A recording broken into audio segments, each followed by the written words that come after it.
মুসাফা করা, হাতে হাত লাগায়া সালাম বিনিময় করা, এটা একটা সুন্নত। সালাম দেওয়া সুন্নত, সালামের উত্তর শুনায় দেওয়া ওয়াজিব। মুসাফাটা এইটা মারাত্মক কিছু না। একজনে সালাম দিছেন, আমি জবাব দিলাম। যে সালাম দিবেন তাকে বুঝে দিতে হবে যে যাকে সালাম দিচ্ছি কোন অবস্থায় আছে, সে কি উত্তরটা সঠিকভাবে আমাকে দিতে পারবে কিনা, সেই মানসিক অবস্থা, সেই খেয়াল তার ঠিক আছে কিনা। আমি ব্যস্ত, আমার হাত দুইটা আটকা, আপনি যদি হাত বাড়ায় মুসাফা করার জন্য দেন, কত বড় লজ্জার ব্যাপার যে আমি যদি না বাড়াই তো আপনি লজ্জা পান, অথচ আমি ব্যস্ত, হাত আটকানো। দ্বিতীয়ত, আপনারা সালাম দিবেন, আমি সালাম নিব, এটা একটা বড় ভালো কাজ। মুসাফা করবেন, ভালো কাজ। হাসি মুখে কথা বলবো, এটা নবীর আদর্শ। কিন্তু প্রতিদিন 12টা মাস মানুষের এই ভিড়, না ঘুম না খানা, এত মেহনত আর পেরেশানির মধ্যে মেহমানের মন খুশি রাখা সুন্নাত।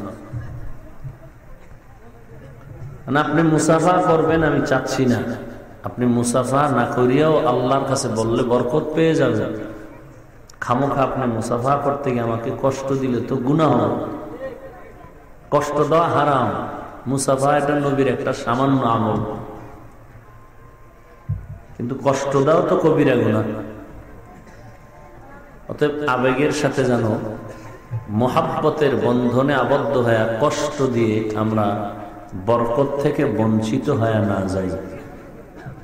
শেষ কথা, কর্তৃপক্ষ যারা আছেন স্বেচ্ছাসেবকের দায়িত্বে, আমি দিল থেকে আপনাদের জন্য দোয়া করব যাওয়ার পরে, এখন না। 2টা কাজ করবেন, খুব নিবিড়ে, একটা পিপিলিকার মতো যেন শব্দ না হয়, গাড়িটা ঘুরাইয়া স্টেজ বরাবর ব্যবস্থা করে রাখবেন। এবং আমি যখন যাব, গাড়ি পার্কিং এর মাঠে গিয়ে 2টা লোক দাঁড়ায়, একটা গাড়িও রাস্তায় উঠতে দিবেন না আমার গাড়িটা পাস না হওয়া পর্যন্ত। এই 2টা কাজ করলে পরে দোয়া করবেন, আগে না। দিল থেকে দোয়া করবে, দোয়া দিল থেকে আসে, হাত তোলার দরকার নাই, কষ্টটাও দিল থেকে বের হয়ে যায়। আল্লাহ আমাদের সবাইকে কবুল করুন। স্বেচ্ছাসেবকরাও পারবে না যতক্ষণ পর্যন্ত আপনারা মোহাব্বতের যারা আসছেন বহু দূর থেকে একটু সুযোগ করে না দেন আমার এই 2টা কথা, তারাও পালন করতে পারবে না আপনাদের সহযোগিতা ছাড়া। সহযোগিতা করবেন জিহ্বা বন্ধ রেখে, ইশারায়, কোনো আওয়াজ দিবেন না। গাড়িটাও যেন ঘুরায়া জায়গায় রাখতে পারে, যেহেতু আমার আরেকটা প্রোগ্রাম আছে, সেখান থেকে ঢাকা যেতে হবে, কালকে আবার জহুর পড়তে হবে নেত্রকোনা, আবার নরসিংদী। অতএব এহসানের নজরে বলছি, বেয়াদবি ক্ষমা চেয়ে নিচ্ছি। আল্লাহ তাআলা বলেন, وَلَنَبْلُوَنَّكُمْ بِشَيْءٍ مِّنَ الْخَوْفِ وَالْجُوعِ وَنَقْصٍ مِّنَ الْأَمْوَالِ وَالْأَنفُسِ وَالثَّمَرَاتِ وَبَشِّرِ الصَّابِرِينَ। অবশ্যই অবশ্যই আমি মুমিনকে পরীক্ষা করব। মিনাল খাউফ, ভয়ের মাধ্যমে, ওয়াল জু', ক্ষুধার মাধ্যমে, ওয়া নাকসিম মিনাল আমওয়াল, সম্পদের ঘাটতির মাধ্যমে, ওয়াল আনফুস, জীবনের ঘাটতির মাধ্যমে, ওয়াস সামারাত, ফল ফসলের ঘাটতির মাধ্যমে, অবাশশিরিস সাবিরিন, সুসংবাদ তাদের জন্য যারা সাবিরিনদের অন্তর্ভুক্ত হবেন। রাসূল আরবি সাল্লাল্লাহু আলাইহি ওয়া আলিহি ওয়াসাল্লাম ইরশাদ করেন, মান ইউরিদিল্লাহু বিহি খাইরান ইউসিব মিন, আল্লাহ যার খাইরিয়াত চাহেন, মঙ্গল চান, তাকে মুসিবত দ্বারা পরীক্ষা নেবেন। অন্য হাদিসে আল্লাহ রাসূল বলেন, আদ-দুনিয়া সিজনুল মুমিন ওয়া জান্নাতুল কাফির, দুনিয়াটা মুমিনের জন্য অশান্তির বেড়াজাল, জেলখানা। বেঈমান বিধর্মী যারা, এদের জন্য দুনিয়াটা আরামের ঘর, বালাখানা। আয়াত হাদিসের সংক্ষিপ্ত তরজমা শেষ, এবার সংক্ষেপ কিছু অনুবাদ। জমিনে আল্লাহ আমাদেরকে পাঠিয়েছেন, আমরা কেউ জোর করে আসি নাই। বলুন, আমরা কি জোর করে এসেছি? আসার জন্য কোন অ্যাপ্লিকেশন করেছিলাম? কে পাঠিয়েছেন? মোহাব্বতে বলেন, আল্লাহ পাঠিয়েছেন। কথা ঠিক? আল্লাহ আমাদেরকে সৃষ্টি করেছেন, পাঠিয়েছেন, বানিয়েছেন। বলুন তো, কেউ যদি কাউকে পাঠায় কারণ ছাড়া না কোনো কারণ থাকে? বলেন, বিনা কারণে না কারণ আছে? অবশ্যই কারণ আছে। অনর্থক আল্লাহ আমাদেরকে পাঠাননি। আমরা যেহেতু ইচ্ছা করে আসি নাই, আসতে পারিও না, আল্লাহ দয়া করে পাঠিয়েছেন। এর পেছনে কি কোনো কারণ আছে? আমরা তো মনে করি কিসের কারণ? দুনিয়া ঘোরো, খাও লাও, ফুর্তি করো, পহেলা বৈশাখে ইলিশ মারো। আসেনি সিলেটে? কথা বলেন না কেন? মুসলমানের জন্য বছরের একটা নতুন দিন শুকরিয়া আদায় করতে পারে, কিন্তু সংস্কৃতির নামে, খুশির নামে, আনন্দের নামে যাহা চলছে, এগুলো মুসলমানের বাচ্চা এরা কখনো পালন করতে পারে না। পরিপূর্ণ হারাম। এগুলো সব বিধর্মীদের কালচার। দেখেন, বৈশাখ নামের পোশাক সবগুলো একতারা, দোতরা, হারমোনিয়ামের ছবি লাগানো, ঢোলের ছবি লাগানো। কথা বলেন না কেন? পারে কোনো মুসলমানের বাচ্চা পড়তে? বলেন, এই কাজটা। এরপরে সকালবেলা উঠেই মুখ ধোয়া ছাড়াই ইলিশ পান্তা মারতে হবে। সম্পূর্ণ বিধর্মীদের একটি কালচার, আমি নাম বলছি না, সম্পূর্ণ বিধর্মীর একটি কালচার।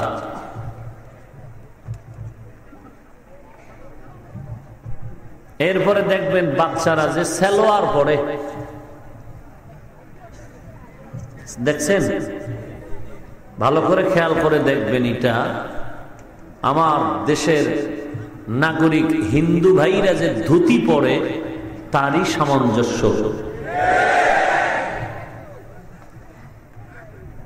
ভালো করে খেয়াল করে দেখবেন, শুধু একটা সেলাই লাগানো, সিস্টেম ওরকম। এই বৈশাখ, বৈশাখ এটা রসুলের বৈশাখ নয়, ইসলামের বৈশাখ নয়, বাদশাহ আকবরের যুগের বৈশাখ।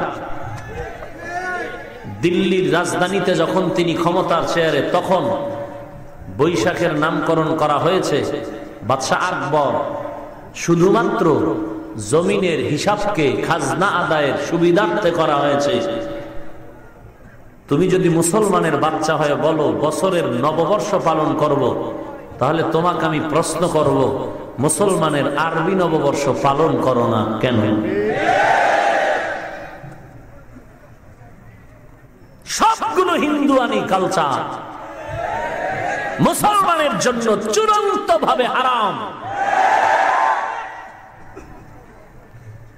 কেউ জাহান্নামে গেলে আমার কিছু হবে? পুরা বাংলাদেশ না, পৃথিবীর সব মানুষ জাহান্নামে গেলে আল্লাহর কিছু হবে? নবীর কিছু ক্ষতি হবে? হ্যাঁ, বুঝে শুনে বলেন। সারা দুনিয়ার মানুষ যদি জাহান্নামে যায়, নবীর কোনো পয়েন্ট ক্ষতি হবে? আল্লাহর ক্ষতি হবে? আমারও হবে না, কোন আলেমদেরও। যার কবরে সে যাবে, যার জবাব সে দিবে।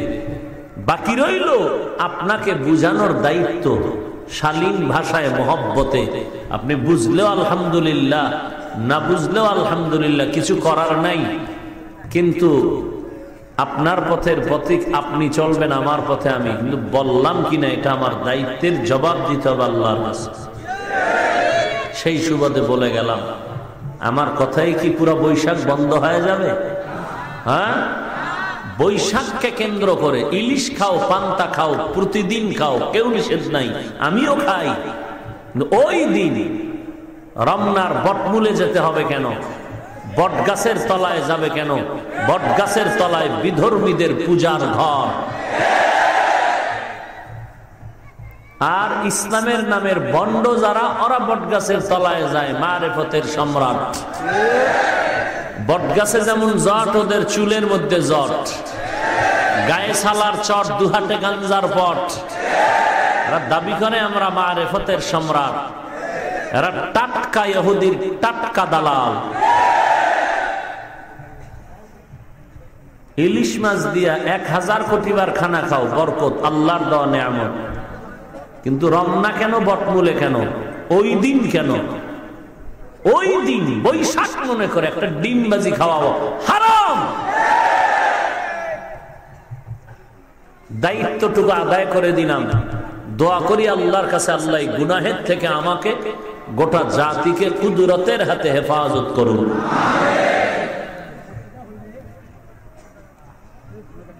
আল্লাহ আল্লাহ বলেন,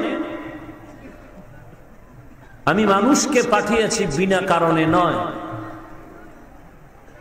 মানুষ মনে করে অনর্থক এসেছি, কয়েকদিন ঘুরে ফিরে আবার চলে যাব, মরার পরে মাটির সাথে মিশে যাব, কিসের হিসাব নিসাব, আযাব, গজব আর কিয়ামত। আল্লাহ বলেন কখনো নয়। আফাহাসিবতুম আন্নামা খালাকনাকুম আবাসা أفحسبتم أنما خلقناكم عبثا وأنكم إلينا لا ترجعون।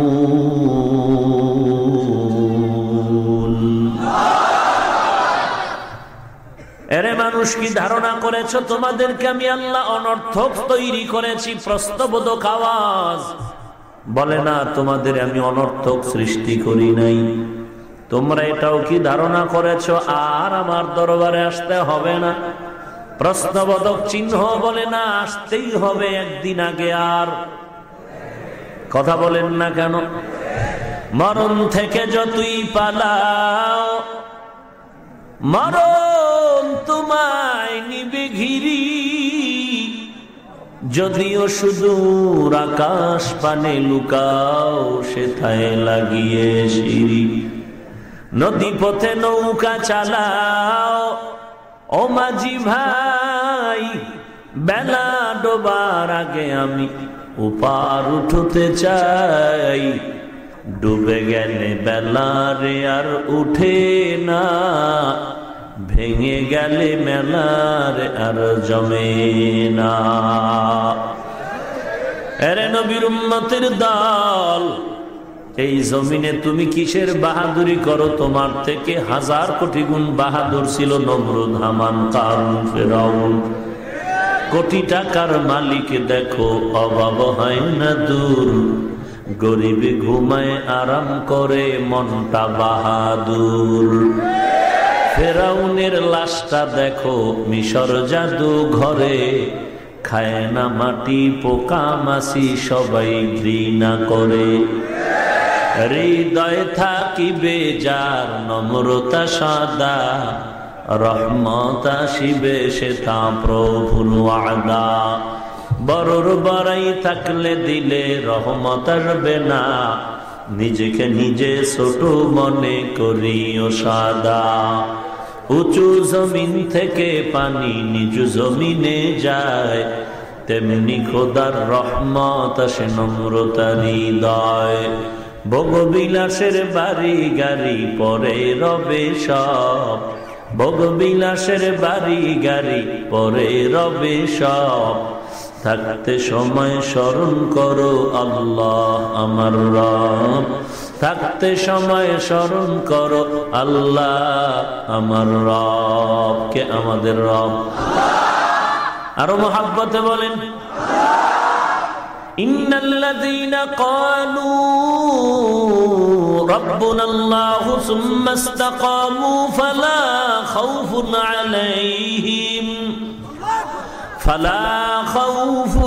আলাইহিম ওয়ালা হুম ইয়াহজানুন।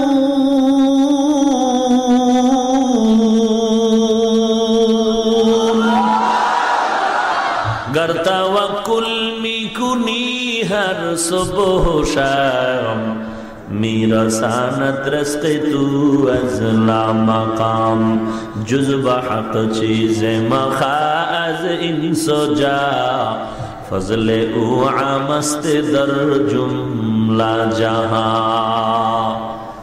एरे नबीर उम्मत যারা বলবে আমার রব আল্লাহ, এ কথার উপরে জীবনটারে মজবুত করে চালাবে। আল্লাহ বলেন কোনো ভয় নাই, কোনো পেরেশানি নাই, আমি আল্লাহ কুদরতি জিম্মায় তোমাকে জান্নাতের মেহমানখানায় পৌঁছায় দিব। এরে নবীর উম্মতের দল, আমগো সোনার বাংলা ছোট্ট দেশের মতো দেশ নয়, গোটা দুনিয়াটাকে শাসন করেছিলেন দুইজন মুসলমান। গোটা দুনিয়া নামক পৃথিবীটাকে শোষণ করেছিল দুইটা জালেম। জালেম দুইটা শোষণ করেছিল জুলুমের মাধ্যমে। একটা হলো নমরুদ আর একটা হলো বখতে নসর, কেউ বলে সাদ্দাম। আর গোটা দুনিয়াটারে শাসন করেছেন দুইজন মুসলমান। ইনসাফের মাধ্যমে একজন পয়গম্বর সুলাইমান আর একজন হলেন বাদশাহ জুলকারনাইন। সুলাইমান নবীর ঘটনা সূরা নমলে 19 পারা। বাদশাহ জুলকারনাইনের ক্ষমতার আলোচনা আছে সূরা কাহাফ। কাহাফের মধ্যে শেষের দিকে আল্লাহ আলোচনা করেছেন। এরে নবীর উম্মতের দল, এই বাদশাহ জুলকারনাইনের ইন্তেকালের আগ মুহূর্তে বলে গেলেন, এরে আমার ভক্তবৃন্দ শুনে নাও, আমার ইন্তেকালের পরে জানাজা হবে। জানাজার পরে যখন আমাকে কাঁধে করে কবরের দেশে নিয়ে যাবা, কাফনের ভেতর থেকে দুইটা হাত এরকম বের করে ঘুরায় ঘুরায় মানুষের দেখায় নিয়ে যাবা। ইন্তেকালের পরে ওসিয়ত মতে ভক্তরা যখন কাফন থেকে হাত বের করে ঘুরায় নেয়, দুনিয়াওয়ালারা কয় তাকায় দেখ, সারা দুনিয়ার ক্ষমতা পাইয়াও মনের এখনো লোভ সামলাইতে পারে নাই। এখনো লোভের কারণে হাত দুইটা বিছায়া আরো চায়, আরো চায়, আরো চায়। ঈমানওয়ালা বলে না না, মুমিনেরা ডাক দিয়া বলে, এরে বেঈমান দুনিয়াদারেরা তাকায় দেখ, বাদশাহ জুলকারনাইন সারা দুনিয়ার ক্ষমতা হাতে পাওয়ার পরেও আজকে খালি হাতে কবরে রওনা হয়ে যাচ্ছে। हकीकत से तू दुनिया बेखबर है, दुनिया की नुमाइश पर नजर है। नमी गोयम के अज दुनिया जुदा बाश, बहर कारे के बाशी बा खुदा बाश। चिस्ते दुनिया अज खुदा गाफिल बुदान, न कमाशो আল্লাহ বলেন, বান্দা আমি তোমাকে অনর্থক পাঠাই নাই। তো আল্লাহ কেন পাঠাইলেন? আল্লাহ তাআলা তার জবাব দিয়া কায়াতে বলেন, ওয়ামা খালাকুতুল জিন্না ওয়াল ইনসা ইল্লা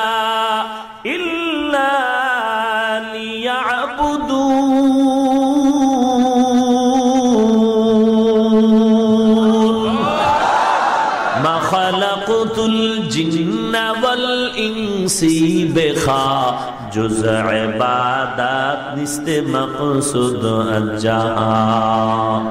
এরে নবীর উম্মতের দল, আল্লাহ বলেন আমি মানুষ আর জিন বানাবার একটা কারণ, আমার ইবাদত করবে। কার ইবাদত? আল্লাহর ইবাদত। আল্লাহ বলেন আমি মানুষ আর জিন বানাইলাম একমাত্র আমার ইবাদত করার জন্য। এরে নবীর উম্মত আর একটা আয়াতে বলেন মানুষ কেন বানাইলাম? আল্লাহ বলেন ওয়ালা নাবলুওয়ান্নাকুম বিশাইইম মিনাল খাউফি ওয়াল জু। এক কথা আল্লাহ বলেন তোদের পরীক্ষা করার জন্য পাঠাইলাম। এই আয়াতে বলেন আমি আল্লাহ 5টা জিনিস দিয়ে তোদের পরীক্ষা করব। অন্য আয়াতে আল্লাহ বলেন আমি এই পরীক্ষা করে কি দেখব? আল্লাযী খালাকাল মাউতা ওয়াল হায়াতা লিয়াবলুয়াকুম আইয়ুকুম আহসানু আমালা ওয়া হুয়াল আজিজুর গফুর। আল্লাহু আকবার বলাটা ফ্যাশন হয়ে গেছে, একটু সওয়াব হবে না যদি কোরআনের মোহাব্বতের সাথে বলেন, এই সওয়াব পেতে পারেন। তাল মিলে বললেন না কোরআনের মোহাব্বতে বললেন, এটা আমরা কখন বুঝি? যখন কোরআন ভুল পড়ে তখনও কয় আল্লাহু আকবার, তখন বুঝি আসলে চাপাবাজি করতেছেন, আল্লাহর মুহাব্বতে না। আর কোরআনের মুহাব্বতই যদি থাকতো, আপনি কেন কোরআন শরীফটা শিখতেছেন না? কারণটা কি আপনি জানেন না? নামাজ ভঙ্গের যত কারণ, এক কারণ কোরআন অশুদ্ধ, নামাজ হবে না। হ্যাঁ, ওই ব্যক্তির অশুদ্ধ তেলাওয়াতেও নামাজ হবে যেই ব্যক্তি কোরআন শুদ্ধ করার চেষ্টা করে। আপনি তো চেষ্টাও করেন না। ভাইরা আমার, ইসলাম এখন মডেলিং বানায় দিতেছে, মন মতো চলবে আর বলবে এটাই কি ইসলাম। বুঝেন না কথা? কি করতেছে? হোটেলের মধ্যে এক হুজুর খানা খাইতে বসছে। কোথায়? কথা বলেন না কেন ভাই?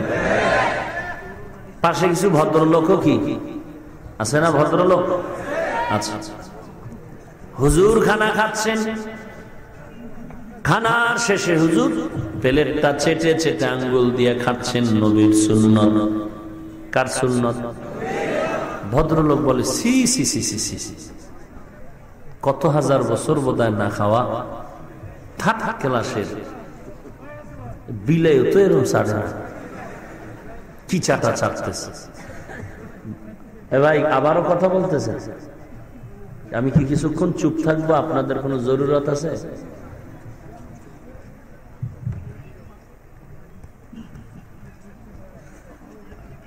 হুজুরের কানে এসে কথাটা লেগে গেল। এরা করছে কি? ভদ্রলোক এরা তো খাইতে বসছে। প্লেটের ডাইনে বামে হুমানে মাছ তরকারি ভাত ফালাইয়া সব আউলা জৌলা করে ফেলেছে। হুজুর কয় সি সি সি সি সি সি সি সি, এইরকম মানুষে খায়।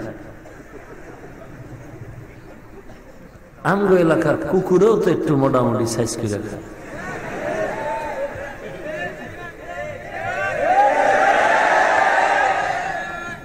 এই ঠিকটা বললেন, আগেরটাই বললেন না কেন? বুঝা গেল ওদের কষ্টের কথা বলার কারণে আপনার কাছে খুব মায়া, খুশি। আপনি চুপচাপ থাইকা এদের জন্য দোয়া করা উচিত। আমরা একটা লোককে গালি দিতে শিখেছি, ভালো ব্যবহার দিতে শিখিনি, লাথি মারা শিখেছি, কোলে টানা শিখিনি। যেই কারণে আজ মুসলমান বেঈমানের হাতে মার খাচ্ছে। আপনি চিন্তা করেন, গোটা দুনিয়ার বেঈমান এক।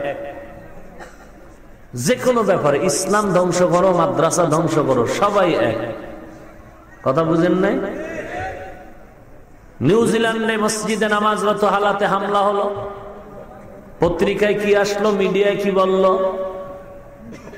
মিডিয়ায় দিল অস্ত্রধারীরা হামলা করেছে। বিপরীতে মুসলমানেরা করলে আইএস জঙ্গি সন্ত্রাসী কায়দায় হামলা করেছে। কথা বুঝেন নাই? আল্লাহর কসম একবার, আল্লাহর কসম দুইবার, আল্লাহর কসম তিনবার, ওয়াল্লাহি বিল্লাহি তাল্লাহি, জঙ্গি বা আইএস সবগুলো ক্রাইমের গোষ্ঠী, শুধুমাত্র বেঈমানদের পাতা বানানো জাল। আইএস ইহুদি কুত্তাদের বানানো একটি সংগঠন। আপনাকে আমি বুঝাতে সক্ষম নয়, কারণ চোখের আয়না কালো। স্টেজ উঠে বলি বাতি কালো করে, মাঠে টাকায় বললাম কি ও সব কালা টুপি কেন? টুপি কালা না আয়না কালো? বলেন না কেন? 3 যুবক বৈশাখী মেলায় গেছে। কোথায়? আনন্দের না কান্নার? হ্যাঁ, টাটকা আনন্দ করে বাড়ি রওনা। কালারিং চশমা লাগাইছে, খুশি। একজনে কালো, একজনে লাল, একজনে হলুদ। সোনাবন্ধের গান গায়ে গায়ে বাড়ি যায়। জোনাকির আলো ফট করে একজনে আসমানে তাকায়, কিরে কেয়ামত কাছে নাকি? কেন? আকাশের রং তো লাল হয়ে গেছে রাত্র 12টার সময়।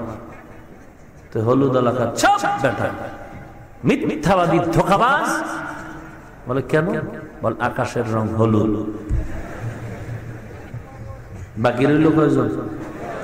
একজন তোরা দোনোটা চাপাবাজ। বলে কেন?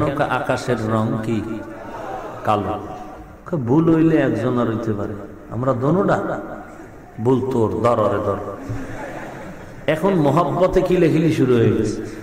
পার্শ্বে থেকে যাচ্ছিল একজন চশমাবিহীন নিরীহ মানুষ, রে সয়াতের কিলাকিলি ওখানে কারণ কি? গায়ে যুবক দাঁড়াও, কি সমস্যা কি?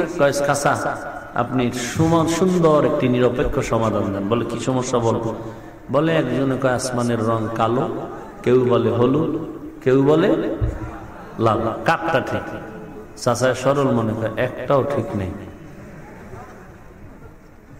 ওরা কয় ভুল হইলে একজন আর হইব, বেশির থেকে বেশি দুইজনা, আমরা তিনজন। ধর চাচা ছয়াতের কিল খেয়ে চাচায় মাটির বেতাল হয়ে গেছে। চাচায় কার কত মারবে এবার শোন, চশমাটা খুলে দেখ, তোদের একটার কালারও ঠিক নেই। ঠিকই চশমা খুলে তাকায় দেখে আসমানের রং, ওদের কথা একটাও কি নেই। আহা, চাচারে খামোখা মার দিলাম, চাচা মাফ করে দিন। এখন মাপ চাইলে কি হইব? কিলাইতে তো আর কম কিলাস না। মুসলমান, আজ তোমার অন্তরের ভেতরে ইহুদির লালন করা চশমা লাগানো, ইহুদির গোলামি করতে করতে তুমি আজ ইহুদিকে আপন করে নিয়েছো। আজ তোমার চোখের মধ্যে আমেরিকার চশমা লাগানো, রাশিয়ার চশমা লাগানো। এখন তুমি বলো আমেরিকা শান্তির মালিক, রাশিয়া শান্তির মালিক, ইহুদি শান্তির মালিক, খ্রিস্টান শান্তির মালিক। এই জমিনে চশমাবিহীন মদিনার আশিক আল্লাহর কোরআন নিয়ে বারবার বারবার বুঝাইতেছে, বাবা আমেরিকা শান্তির মালিক না, রাশিয়া শান্তির মালিক না, কোন বেঈমানেরা শান্তির মালিক না, কেউ শান্তির মালিক না, একমাত্র শান্তির মালিক হলেন আমার আল্লাহ। যুবকেরা যেমন প্রথম বুঝতে না পেরে চাচার উপরে হামলা শুরু করেছে, এই সমাজের একদল নাস্তিক বেঈমান ইহুদির পা চাটা গোলাম হইয়া এরা না বুঝে আলেম ওলামাদের গালি দেয়, এরপরে মাদ্রাসাকে বিষ বৃক্ষ বলে চিৎকার করে। আছে না নাই? তোমার যে সংসদে ঢুকাইলো সেই সরকার বাহাদুর দিল স্বীকৃতি, তুমি কও বিষ বৃক্ষ। আছে না নাই? আরে নবীর উম্মতের দল, আল্লাহ তাআলা বলেন আমি মানুষ পাঠাইলাম এক জবাব ইবাদত আর এক জবাব পরীক্ষা। কিসের? বলে আমি দেখবো কারা ভালো আমল করো। পরীক্ষা হবে 5টা। 1 নম্বরে ভয়ের মাধ্যমে, 2 নম্বরে ক্ষুধার মাধ্যমে, 3 নম্বরে সম্পদ দিয়ে নিয়ে যাবেন, 4 নম্বরে সন্তান দিয়ে নিয়ে যাবেন, মাল জান, 5 নম্বরে সম্পদ ফল ফলাদি। বছরে বছরে ফল হবে, মাঝে মাঝে হবে না। এটা তোমার ইমানের পরীক্ষা।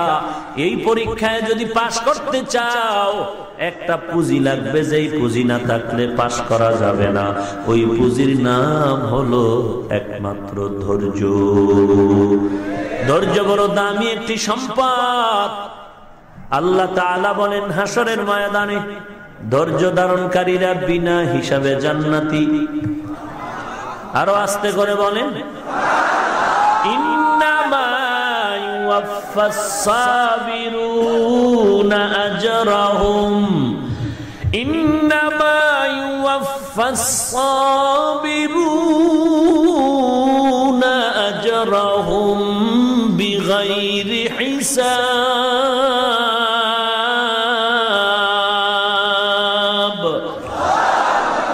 আল্লাহ তাআলা বলেন হাসরের ময়দানে ধৈর্য ধারণকারীদের বলবো বিনা হিসাবে জান্নাতে যা। আরে নবীর উম্মতের দল, ধৈর্য বড় দামি একটি সম্পদ। আল্লাহ অন্যত্র ধৈর্যের বয়ান করেন ওয়াল আসর ইন্নাল ইনসানা লাফি খুসর ইল্লাল্লাযীনা আমানু ওয়া আমিলুস সালিহাত ওয়া তাওয়াসাউ বিল হক ওয়া তাওয়াসাউ বিস সাবর। আল্লাহ তাআলা বলেন সব মানুষ জাহান্নামী, 4 গুণওয়ালা মানুষ জান্নাতি। 1 নাম্বার গুণের নাম ঈমান, 2 নাম্বার গুণের নাম নেক আমল, 3 নাম্বার গুণের নাম সৎ কাজের আদেশ, 4 নাম্বার গুণের নাম অসৎ কাজে বাধা দিতে গিয়া ধৈর্য ধারণ যারা করবে এরা এই 4 গুণওয়ালা মানুষ জান্নাতে যাবে। ইয়া আইয়ুহাল্লাযীনা আমানুসবিরু ওয়াসাবিরু ওয়া রাবিতু ওয়াত্তাকুল্লাহা লাআল্লাকুম তুফলিহুন।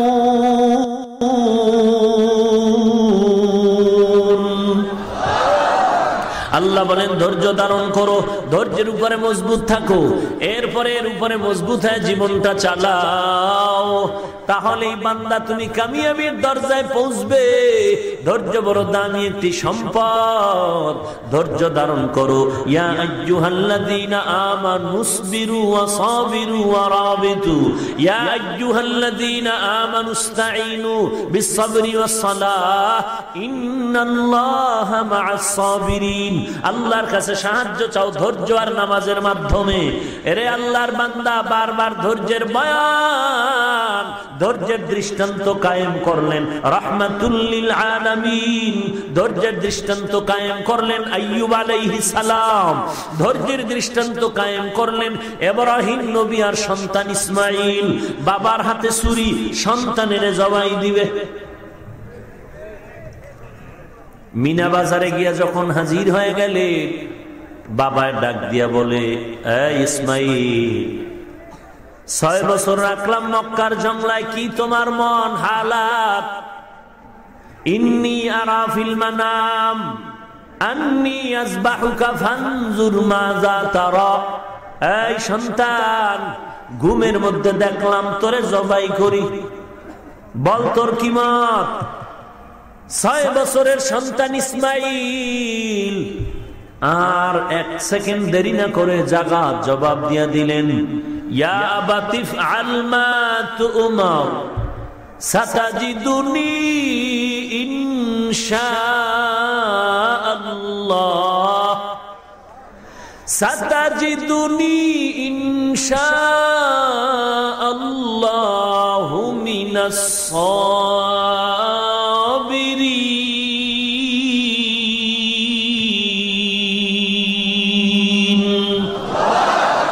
হে আব্বাজান, দ্রুত কাজটাকে সমাধান করেন ইনশাআল্লাহ, আমাকে ধৈর্য ধারণকারীদের মধ্যেই পেয়ে যাবেন। তবে আব্বাজান, এই কথাটা মিনা বাজারে না বলিয়া একটু বাড়িতে বসে যদি বলতেন, আমার জনম দুঃখিনী আম্মাজানের থেকে একটু চির বিদায়ের সালামটা জানায় আসতাম। কারণ দীর্ঘ 6 বছর পর্যন্ত আপনি একবারও খবর নেন নাই। সামান্য একটু রুটি আর পানি দিয়ে আপনি চলে গেছেন আমাদের ফালায়। এমন একটা জঙ্গলার ভেতরে মানুষ নাই, সূর্যের আলো নাই, চতুর্দিকে জঙ্গল আর জঙ্গল। আমার মা কত কষ্ট করে আমাকে লালন পালন করলে, রুটিও যেদিন শেষ হয়ে গেল, পানিও শেষ হয়ে গেল, মায়ের বুকে দুধ নাই। আম্মা জান তার জিহ্বাটা আমার মুখের মধ্যে দিয়া দিল। এক পর্যায়ে দেখা গেল জিহ্বার ভিতরে কোনো লালাও নাই, পানিও নাই। আমার ক্ষুধার তৃষ্ণায় কান্না বন্ধ হয় না। আম্মা জান পাগলনির মতো দৌড়ায় সন্তানের কান্না বন্ধ করার জন্য। আমার আম্মা জান হাজেরা একবার সফা পাহাড়ে দৌড়ায়, মনে করে ওখানে পানি, গিয়ে দেখে না না, সূর্যের একটু আলো লাগার কারণে বালুগুলো পানির মতো ছিকছিক করে। গিয়া দেখে পানি না বালু। আবার ওখান থেকে আম্মাজান দৌড়ায় মারোয়া পাহাড়ে গেল, ওখানে গিয়াও দেখে পানি নাই, বালু। এভাবে আম্মাজান কয়েকবার দৌড় দিলেন। আম্মাজানের দৌড়ে তো মজা লাগলো। আমার আল্লাহ ডাক দিয়া বলে, রে জিবরাইল, সাক্ষী থাকো, কিয়ামত পর্যন্ত যত হাজী বাইতুল্লাহ হজে আসবে, হাজেরা যেই জায়গায় দৌড় দিছে ওই জায়গায় যদি আমার কোন হাজী দৌড় না দেয়, আমি আল্লাহ তার হজ কখনো কবুল করব না রে জিবরাইল। এরে ইসমাইল কান্না কণ্ঠে বলে, ওরে আব্বা জান, আমার মা পাগলনির মতো দৌড়ায়, আমি কান্না করি, কান্না ক্ষুধা। হঠাৎ আম্মা জান কানের মধ্যে আওয়াজ পাইলেন, কে যেন ডাক দিল। আম্মা জান নজর করে দেখেন বাইতুল্লাহর কিনারায় কে যেন আওয়াজটা দিল। আম্মা জান ওখানে গেলেন, গিয়া দেখে মানবের আকৃতিতে আজ জিবরাইল আমিন দাঁড়ানো। ডাক দিয়া বলেন, কি চাও? বলে, আমার ইসমাইলের পেটে ক্ষুধা, খানা নাই, দুধ নাই, পানিও নাই। জিবরাইল আমিন তার ডানা দিয়া মাটির মধ্যে আঘাত করলেন। আঘাত করা মাত্র পানির ফোয়ারা শুরু হয়ে গেল। আম্মা জান হাজেরা নিজ ভাষায় বললেন, জম জম, থাম থাম। পানিটা থেমে গেল। আম্মা জান নিজেও পান করলেন, আমাকেও পান করালেন। হাজার হাজার বছর ধরে এই পানি, crore crore crore crore million trillion billion পানি হাজী সাহেবরা গ্লান ভরে ভরে নিয়ে যায় সারা দুনিয়ার আনাচে কানাচে। আমার নবীকে সাহাবায়ে কেরাম বলেন, নবী, এক বিন্দু পানি কমেও না বাড়েও না। এই পানিটার এই কূপের তলাটা কোথায়? মায়ার নবী বলেন, সাহাবায়ে কেরাম, এই পানিটার নিচের সংযোগ হলো হাউজে কাউসারের সাথে লাগানো।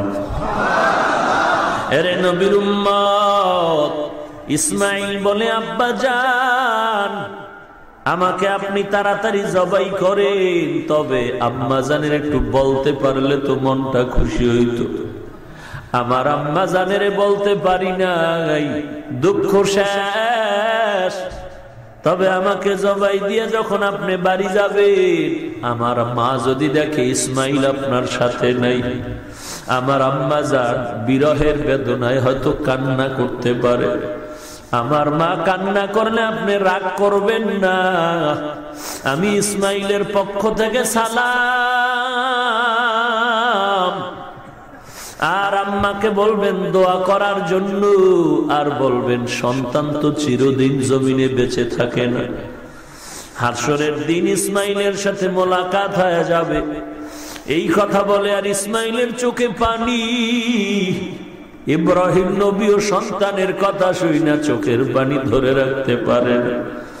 ইসমাইল বলে, আব্বা জান, আমাকে জবাই করার আগে আপনার চোখে রুমাল দিয়া ভালো করে বাঁধিয়ে নেন, কারণ আমাকে জবাই করার সময় যদি বাবার নজর দিয়া মায়ার সন্তানের দিয়ে পড়ে যায়, মায়ার নজরের কারণে আপনি আমাকে জবাই দিতে পারবেন না।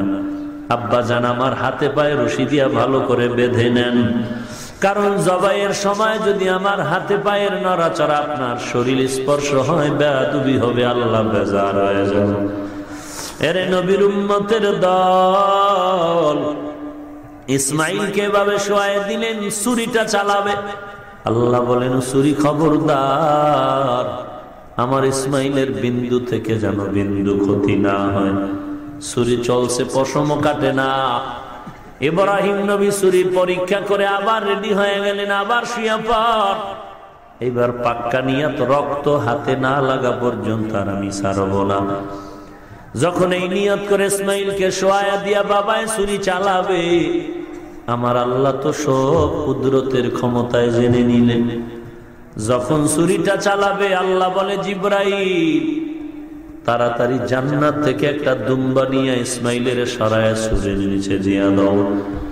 জিবরাইল আমিন দুম্বা নিয়ে জান্নাত থেকে এসে ছুরির নিচে দিল, ইসমাইলের সরায়া দিল। ইব্রাহিম রক্ত যখন হাতে লাগলো, অনুভব করলেন আল্লাহ বুঝি আমার কোরবানি কবুল করেছে। চোখ খুইলা তাকায় দেখে অপরিচিত জানোয়ার জবাই হয়ে গেল, ইসমাইল পাশে দাঁড়াইয়া আছে। ইব্রাহিম নবী আবার কান্না করে বলে, বাবা আয় আয়, আল্লাহ বুঝি বেজার হয়ে গেল নাকি? আর একবার চেষ্টা করি, শুয়া পর। আমার মাওলার কুদরতের অন্তরে আর সহ্য হলো না।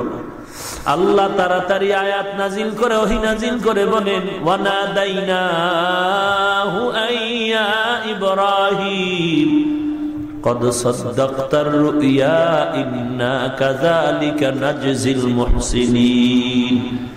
এরে ইব্রাহিম আর লাগবে না, বন্ধ করে দাও।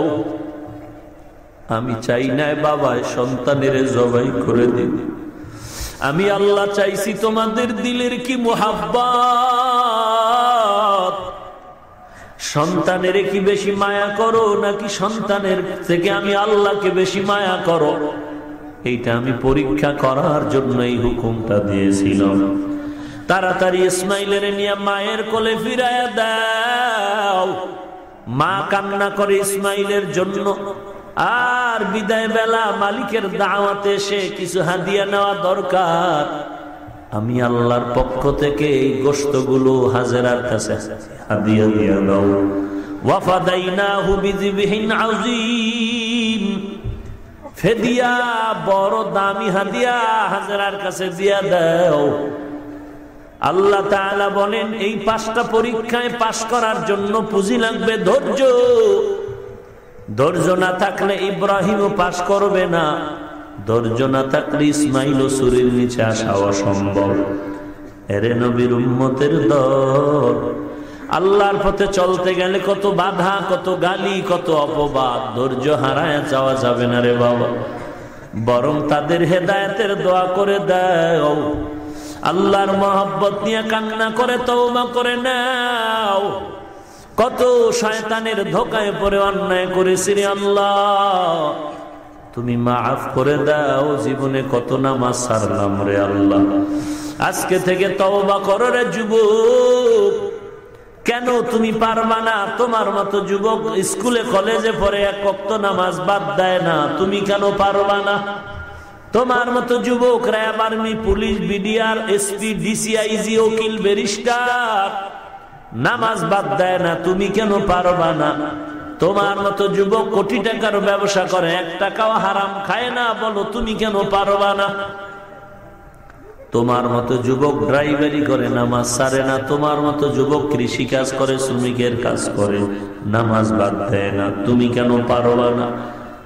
এরে যুবক আল্লাহর গোলাম, ডানে বামে তাকায় দেখ, কত আল্লাহর বান্দার নামাজের আযান শুনলেই নামাজে দাঁড়ায় যায়। তুমি কেন আজ মোবাইল দিয়া জীবনটারে নষ্ট করো, চরিত্রটারে নষ্ট করতেছো? এরে যুবক পায়ে হাত রেখে বলি তওবা করে নাও। কয়দিন আর যৌবনের বাহাদুরি করবি? চকবাজারের আগুনের ইতিহাস ভুলে যাইও না রে বাবা।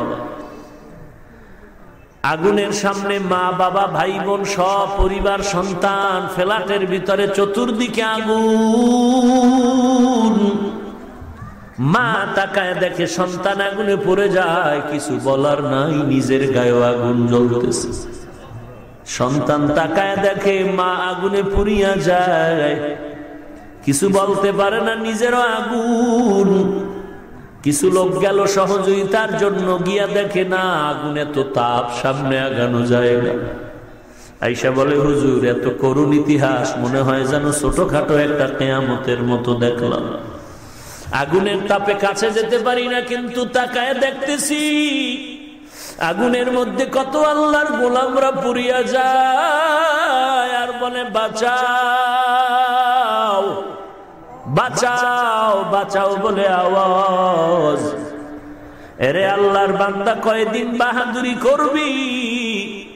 আপনাদের সিলেটে কয়েকদিন আগে বয়ান করতে আসছি না, বয়ানে বসে মোনাজাত দেওয়ার আগে একজনে বললেন হুজুর আপনার বয়ান শুনতে আসিয়া রাস্তায় অ্যাক্সিডেন্টে কয়েকজন আল্লাহর বান্দা মরে গেল, দোয়া করবেন। আর এক জায়গায় গিয়া শুনলাম মোনাজাত দিয়া বাড়িতে যাওয়ার সময় অ্যাক্সিডেন্ট হয়ে মরে গেল। এরে আল্লাহর বান্দা, এখানে আসারও গ্যারান্টি নাই, এখান থেকে ঘর পর্যন্ত যাওয়ারও গ্যারান্টি নাই। ও যুবক, কয়দিন আর অন্যায় করবারে বাবা? দিনের বেলা সূর্যের গরম ছিল, রাত্রে বেলা সূর্য নাই, এরপরে তো ঘাম কেন, গরম কেন? এরে বান্দা, গুনার কাজ তুই অতটুকু পরিমাণ কর যতটুকু আগুনের তাপ সহ্য করতে পারবি। যদি অন্তর বলে না না দুনিয়ার গরম সহ্য করতে পারি না, তাহলে আমি জাহান্নামের আগুন কিভাবে সহ্য করে নিব? আমি তো পারবো না, তো গুনাহ থেকে তওবা করে নাও। গলায় ছুরি আসবে, মরে যাব, আর গুনাহের কাজ করব না। আল্লাহর কোরআন সত্য না মিথ্যা? বিবেকের একটু জিগায়া বালিশে মাথা লাগায় ঘুমাইয়ার সময় একটু চিন্তা করিস, মনের প্রশ্ন করিস। মন আলেম ওলামারা যে কোরআনের বয়ান করে, কোরআন সত্য নি, যদি তোর অন্তর বলে সত্য, তাহলে তুই মোবাইলে এমবি খরচ করে গান না দেখা পারলে বাংলা কোরআন ডাউনলোড করে নামায় নে। নামাইয়া কোরআন শরীফের ভিতরে যদি দেখো কোরআন সত্য, যদি তোমার বিবেক অ্যান্সার দেয়, তখন প্রশ্ন দ্বিতীয়টা করবি, কোরআনে জান্নাতের বয়ান আছে, জাহান্নামেরও বয়ান আছে, তাও সত্য। এবার জাহান্নামে কারা যাবে, জান্নাতে কারা যাবে, আল্লাহ তাও বলেছেন, ইন্নাল আবরারা লাফি নাঈম ওয়া ইন্নাল ফুজ্জারা লাফি জাহিম। নেক আমলওয়ালা জান্নাতি, গুনাহ করনেওয়ালা জাহান্নামী। এবার বুঝে নিবি কোরআনের আয়াত পরে জাহান্নামটা কেমন ঘর। আল্লাহ তাও কোরআনে বয়ান করেছে, ওয়াইলুল লিকুল্লি হুমাযাতিল লুমাযাহ আল্লাযী জামাআ মালান ওয়া আদ্দাদাহ ইয়াহসাবু আন্না মালাহু আখলাদাহ কাল্লা লায়ুমবাযান্না ফিল হুতামাহ আল কারিআতু মাল কারিআহ ওয়া মা আদরাকা মাল কারিআহ আলহাকুমুত তাকাসুর হাত্তা যুরতুমুল মাকাবির ওয়াদ-দুহা ওয়াল-লাইলি ইযা সাজা। এই সূরাগুলো ভালো করে একটু তরজমাটা বাংলায় পড়ে দেখ, জাহান্নাম কত ভয়ঙ্কর জায়গা। আল্লাহর কাছে ওই জাহান্নামের কথা স্মরণ করে তওবা করে নাও, আর অন্তরকে বুঝাও। আমার মতো যুবক যদি নামাজ পড়ে চাকরি করে, আমি কেন পারবো না? ও আল্লাহ, তুমি আমার উপরে বেজার হয়ো না। মোনাজাত সবাই ধরে, কিন্তু ডানে বামে কাঁদে, আমার চোখে কেন পানি নাই? বুঝতে হবে গুনার কারণে দিলটা পাথর, গুনার কারণে হাত নাপাক, অন্তর নাপাক, চোখ নাপাক। দুনিয়াতে কয়দিন আর বাঁচবো, আর এই বাহাদুরি নিয়ে চলবো? আল্লাহর কাছে তওবা করে নাও। আয় আল্লাহর গুনাহ করব না, জাহান্নামের পথে চলবো না, নবীর সুন্নাত আর জবাই করব না।